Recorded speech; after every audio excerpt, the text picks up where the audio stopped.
Good morning, students. Last time we have discussed about the refractions at the convex refracting surfaces. कब? When the object lies in the rear medium.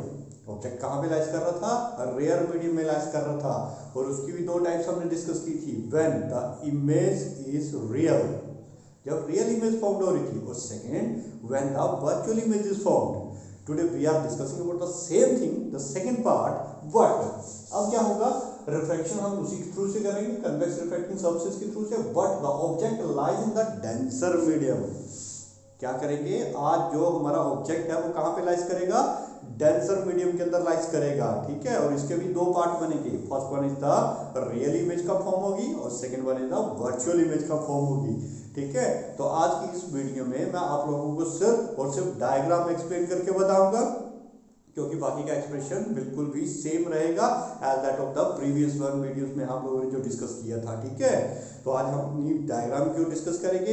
Angle आई और are निकालेंगे real के लिए और virtual के लिए निकालेंगे। ठीक है, बाकी की कैलकुलेशंस आप लोग खुद करोगे। तो देखो यहाँ पे सबसे पहले पार्ट आ जाता है फॉर द रियल इमेज। मैंने क्या बोला? ऑब्जेक्ट कहाँ पे लाइज कर रहा है? डेंसर मीडियम में। So this one is all the refracting surface and denser medium होगा ये, and n1 represented as the rear medium. ठीक है, this one is the centre of curvature of the denser medium, this one, ठीक है, refracting surface का, and this is called the pole.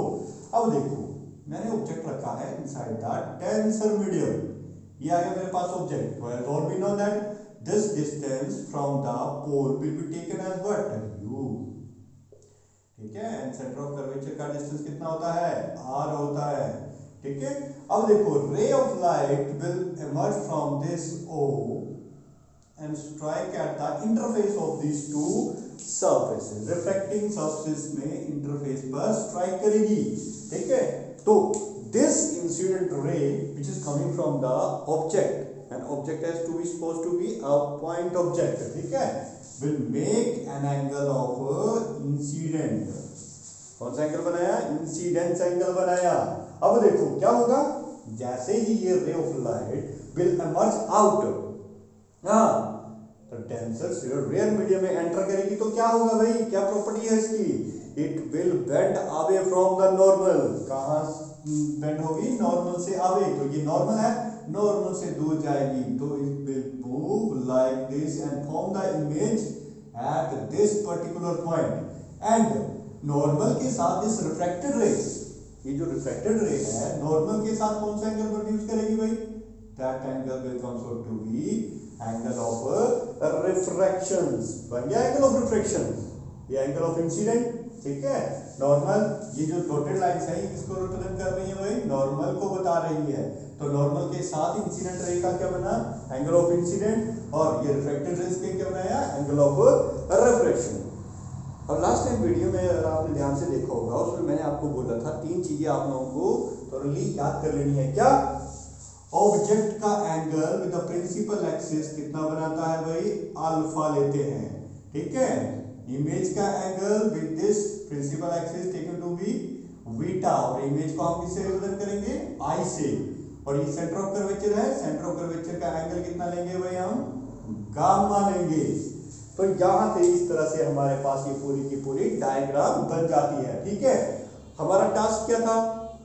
Refracting surface के लिए हमें वैल्यूज निकालनी थी। ठीक है, तो यहाँ पे हम क्या करते थे? स्टेप वन में पीछे वाले वीडियोस देखो, अच्छे से याद हो जाएगा।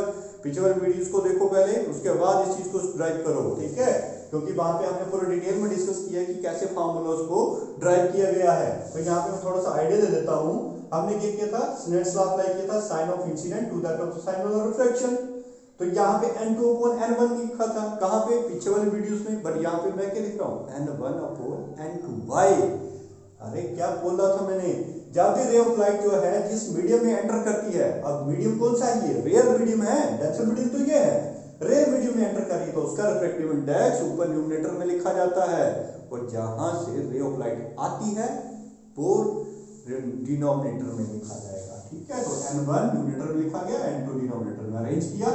सो in this way sine of I, these angles are very smaller, तो इसको हम रिप्लेस कर देंगे किससे? सिंपल आई से, और इसको r से। तो दिस वन इज फॉर्मूला। अब हमारे पास यहाँ पे टास्क बचा क्या भाई? इसकी वैल्यूज निकालो।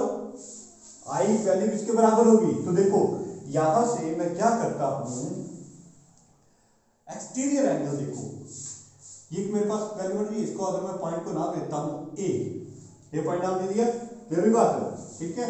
और यहां से हम इसको परपेंडिकुलर भी ड्रॉ कर लेते हैं, which means at point what N, पीछे वाले वीडियोस में देखो ये एन और P point B are very close to each other, ठीक है, बड़ी ज्यादा नजदीक होते हैं एक दूसरे से, मेरी बात है।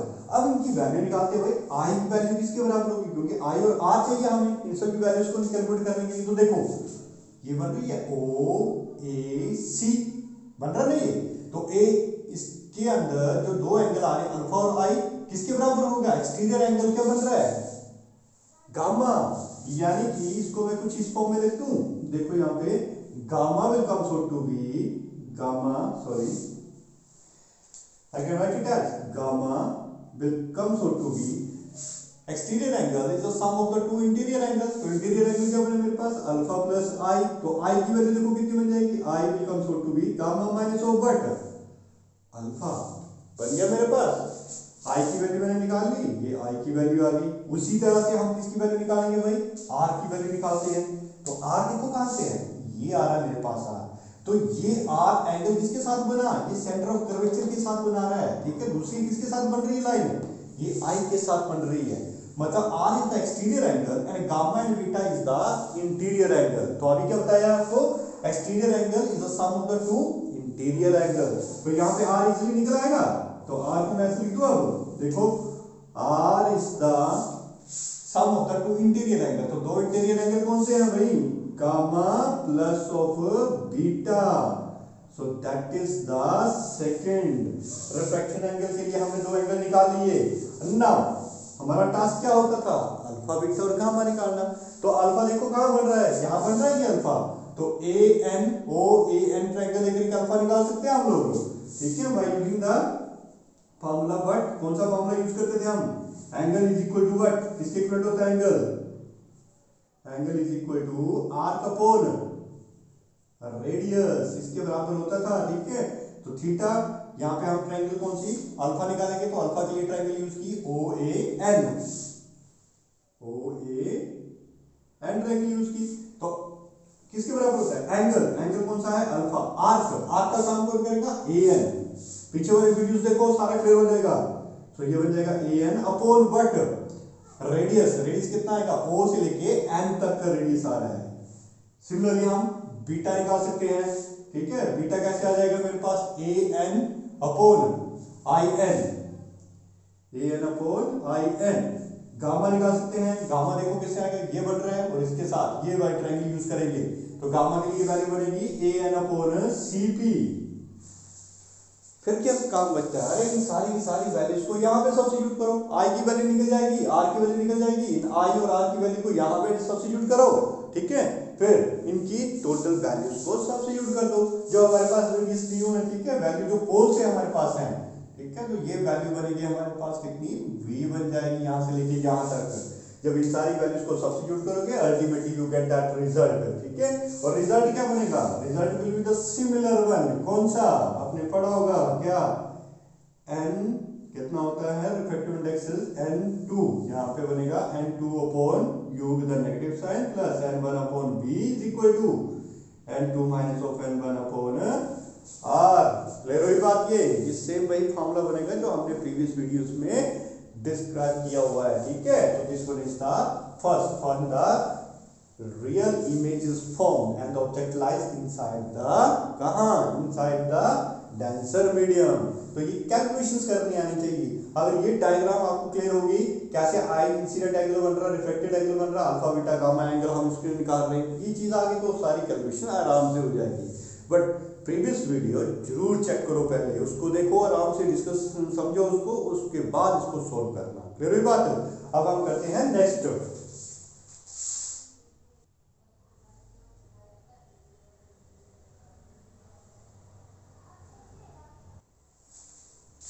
अच्छा देखो, जैसे हमने ये किया रियल इमेज के लिए किया, ठीक है, जब ऑब्जेक्ट लाइज कर रहा था इनसाइड द डेंसर मीडियम। अब हम करेंगे for the virtual image, same when the object lies inside the denser medium. Clear हुई बात ये।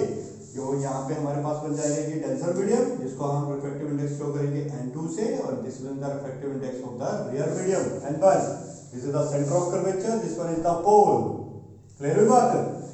अब हमें शो करना है कि वर्चुअल इमेज के लिए हमारे पास कैलकुलेशंस क्या बनेगी. ठीक है, तो देखो वर्चुअल इमेज हम कैसे बनाएंगे. पहले हमने रियल इमेज के लिए ऑब्जेक्ट को सेंटर ऑफ कर्वेचर से पीछे रखा था. ठीक है, अब इसको थोड़ा सा आगे रख देंगे, यहाँ पे रख देते हैं. ठीक है, यहाँ पे ऑब्जेक्ट को रख दिया मैंने, ये ऑब्जेक्ट. पहली बात, दिस इज द नॉर्मल. अब जैसे ही रे ऑफ लाइट पास करेगी फ्रॉम द नॉर्मल से पास करके, सॉरी खराब होगी लाइन, तो यहाँ से हम पास करेंगे इसको यहाँ से. ठीक है, तो नॉर्मल से रे ऑफ लाइट जब पास करेगी तो यहाँ पे ये कौन सा एंगल बनाएगी, that angle with the normal के साथ, इंसिडेंट एंगल. ये क्या है हमारे पास, ये नॉर्मल है भाई, सेम यही जो नॉर्मल हमने ड्रॉ किया था. ठीक है, तो सेंटर ऑफ कर्वेचर के साथ जो नॉर्मल ड्रॉ कर रहे हैं, तो ये इंसिडेंट रे कौन सा एंगल बनाएगी, इंसिडेंट एंगल. और जैसे ही ये interface of the reflecting surfaces पर स्ट्राइक करेगी तो क्या प्रॉपर्टी बोली है आपको, the ray of light will bend away from the normal. कहां जाएगी, अवे फ्रॉम द नॉर्मल. तो ये नॉर्मल से कुछ इस तरीके से दूर की तरफ जाएगी. ठीक है, by making an angle of refraction. सबसे पहला काम है इंसिडेंट रे और इमर्जेंट रे, रिफ्लेक्टेड एंगल, जो इंसिडेंट एंगल और रिफ्लेक्टेड एंगल बन रहे हैं उनको ड्रॉ करो. क्लियर होगी बात, यहां से होगी क्लियर. अब देखो इमेज तो कहीं बनी नहीं भाई, क्योंकि ये रे ऑफ लाइट तो कहीं पे भी नहीं मिलेगी. ठीक है, प्रिंसिपल एक्सिस पर तो कहीं पे नहीं मिल रही है, तो इसका प्रोजेक्शन हम क्या करते हैं, बैकवर्ड डायरेक्शन में ड्रॉ कर लेते हैं यहाँ पे. तो ये बनाएगा हमारे पास वर्चुअल इमेज. क्या बनेगी हमारे पास, ये वर्चुअल इमेज बनेगी. तब देखो यहाँ पे मैंने क्या बोला था, ऑब्जेक्ट का angle with the principal axis has to be taken as the alpha. कितना लोगे आप इसमें, अल्फा. इमेज का angle with the principal axis has to be taken with the beta.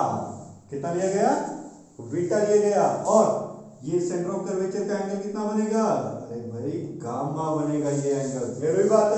तो ये डिस्टेंस सेंटर ऑफ कर्वेचर से यहां तक की distance, that is taken to be R. Object की डिस्टेंस u, इमेज की डिस्टेंस v. ठीक है, पोल तक की डिस्टेंस. तो in that way we have to produce this formula. ठीक है, हमारे पास क्या बनेगी, पूरी की पूरी इमेज बन गई. अब इस इमेज की हेल्प से हम क्या निकालेंगे, सेम वही मेथड अप्लाई करेंगे, n2i = n1r. तो i और r की वैल्यू हम लोग यहां से कैलकुलेट करेंगे. किसकी वैल्यू कैलकुलेट करेंगे, i और r की. ठीक है, तो यहां पे देखो हमारे पास वैल्यू कितनी बनती है, एक मिनट सुनो बच्चे. अच्छा, सॉरी फॉर द कमेंट्स. ठीक है, देखो यहाँ पे आपके निकालना था हम लोगों को, यहाँ पे कहां पे पहुंचे थे, हाँ ये वैल्यू हम लोगों ने कैलकुलेट कर ली थी, सारी वैल्यूज यहाँ पे हमने डाल दी. देखो अब यहाँ पे i और r की वैल्यू निकालनी है. तो देखो i कहां पे है मेरे पास, यहाँ पे है. कौन से ट्रायंगल के अंदर, c. इस पॉइंट को नाम देते हैं हम a, c, a और o के बीच में है ना i एंगल. तो देखो ये बने दो मेरे पास इंटीरियर एंगल, और ये क्या बना मेरे पास, अल्फा एक्सटीरियर एंगल. तो मैं इसको ऐसे लिखूं, exterior angle is the sum of the interior angle. Two interior angle कौन से बन रहे हैं, गामा प्लस आई. और मुझे वैल्यू किसकी निकालनी है भाई, आई की वैल्यू निकालनी है. तो I will comes out to be what, gamma को उठा के इस तरफ लेके alpha minus of gamma. I value निकाल दी. अब सेकंड आर की वैल्यू निकालनी है. ठीक है, तो देखो यहां पे देखोगे, अगर आप ध्यान दोगे ये आर है, वर्टिकली अपोजिट एंगल्स क्या होते हैं, इक्वल होते हैं. तो ये एंगल भी कितना बनेगा, आर के बराबर ही बनेगा. तो ट्रायंगल देखो OAI, OAI के अंदर हमारा आर एंगल बन रहा है. तो मैं इसको ऐसे लिख दूं, एक्सटीरियर एंगल बना बीटा, इंटीरियर एंगल बना अल्फा और आर. ठीक है, तो इसको ऐसे लिखते हैं, beta is equal to alpha plus of R. जबकि मुझे चाहिए क्या, आर चाहिए, तो R will comes out to be beta minus of alpha. और फिर कैसी वैल्यू निकालेंगे हम, जैसे हम पीछे वाले आर्टिकल्स में प्रोसीड कर रहे हैं भाई.